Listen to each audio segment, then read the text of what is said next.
Looking forward to getting back out and playing again Saturday after the open week. I think the open week came at a pretty good time for us. We were a little bit banged up, as everybody is this time of year, and but it was good for us, to get healed up and to have a chance to regroup a little bit and try to prepare, to play against a very good Oregon team. Unfortunately, they had an open week as well, and so I don't know that we gained any advantage by having that open week. But sometimes you look forward to that when you're playing against a team that hasn't shared the same open week that you have. But as I said,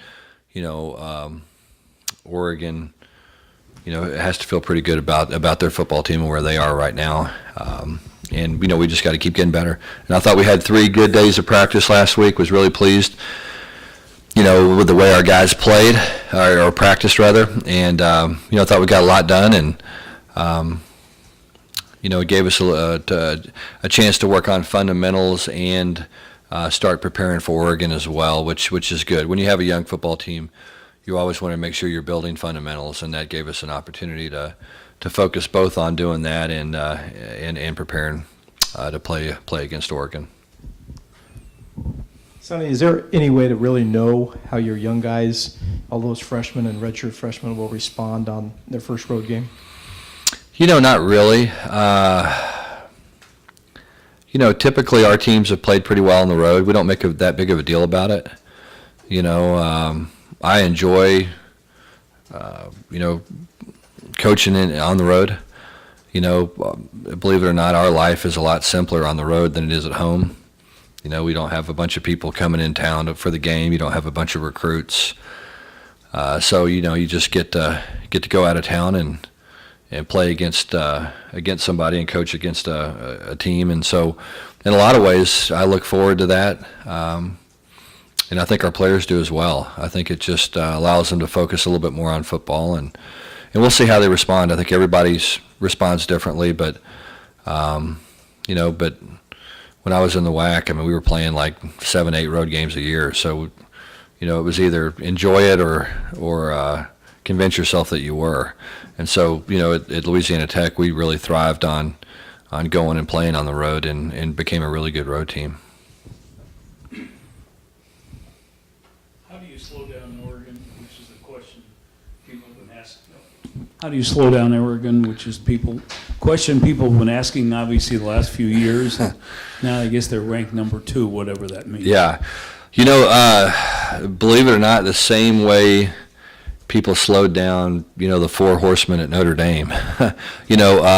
Line up correctly, open field tackle, create turnovers, play without penalties, limit big plays.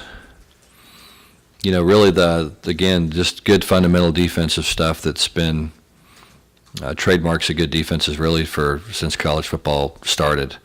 What they do is different. Obviously, the tempo I think people have gotten used to, but what I think separates Oregon apart from a lot of other people is just their ability to answer. They have answers for the stuff that you do, and they've been running this offense for a while, and their players have seen all the different looks, and so it's pretty easy for them to adjust and say, okay, here's what they're doing, so here's how we're going to attack it, and that just comes from continuity. I think Oregon's a strange program when you look at them because they've had a lot of assistant coaches that have been there for 20 years or more.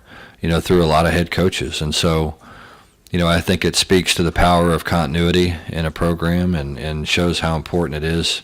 The guys understand the Oregon culture and they've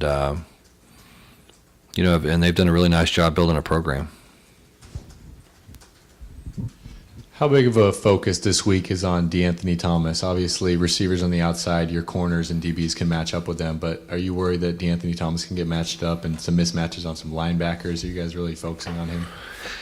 Yeah, that's the thing that they do well. When you sit down and you look at their team, there's speed everywhere. And DeAnthony Thomas is a really, really good player, but they've got a lot of good ones. They really do. And so, what you've got to do is just focus on leveraging the football. I mean, that's where it starts. Is making sure you're in a good position to leverage the ball, and that you're playing disciplined football.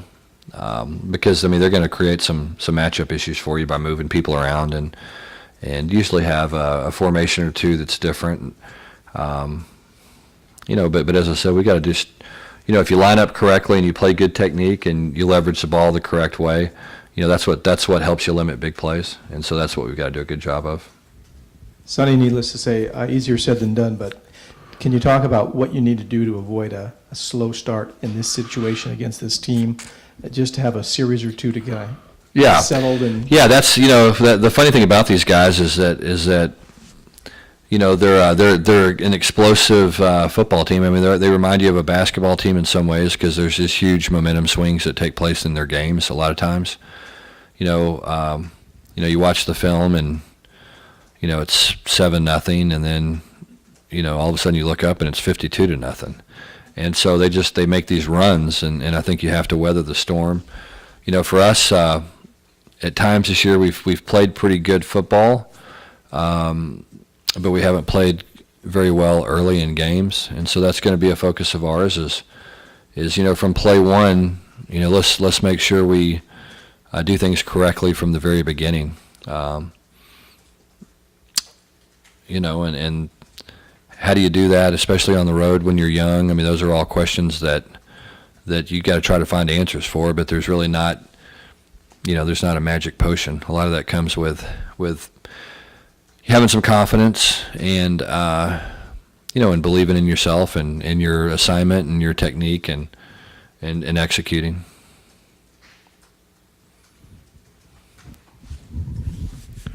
How different is Oregon's offense from yours? Obviously, they're way up there in the running stats, and you're way up there in the passing stats. But are your offenses very similar, or are there considerable differences? Yeah, they're actually pretty similar in conceptually. They're both of them kind of operate on the idea of making a defense cover the field vertically and horizontally. They do it by creating stretch in the run game, where we do it by creating stretch a little bit more in the passing game. And their quarterback's ability to run, I think, is what makes them unique and what makes them different. And so it's two different executions of the same type of thought. But as I said, that what makes them so good is just having all the speed they've got, and they've done a great job of they're very good up front on the offensive line. The guys are athletic and can run and do a really good job blocking on the second level. This offensive line probably blocks as well at the second level as any group you'll ever see, and what that does when you have all the speed they've got is, you're a linebacker and you got a back running at you, and you're in a position to make a tackle, and it's all of a sudden this lineman appears, and so it just makes it tough. Oregon's defense, they rotate a lot. Reading that they play up to their upwards of 24 players a game. Is this something that you guys maybe will try to take advantage of in terms of really picking up the pace so that they can't get guys in and out? Yeah, I think that's the idea. I mean, that's what you'd like to have. Is part of it is because, I mean, let's not kid ourselves. Part of it's because they're ahead of people so much, and that gives them an ability to play a lot of different guys. And so, if you look, that they're not having substitution issues much. I mean, they're a lot of their changes are wholesale changes where they put their second group in, at times. Now they'll rotate guys through, especially on their front, but a lot of that has to do with just their games and the fact that they're winning by big margins and doing so pretty quickly.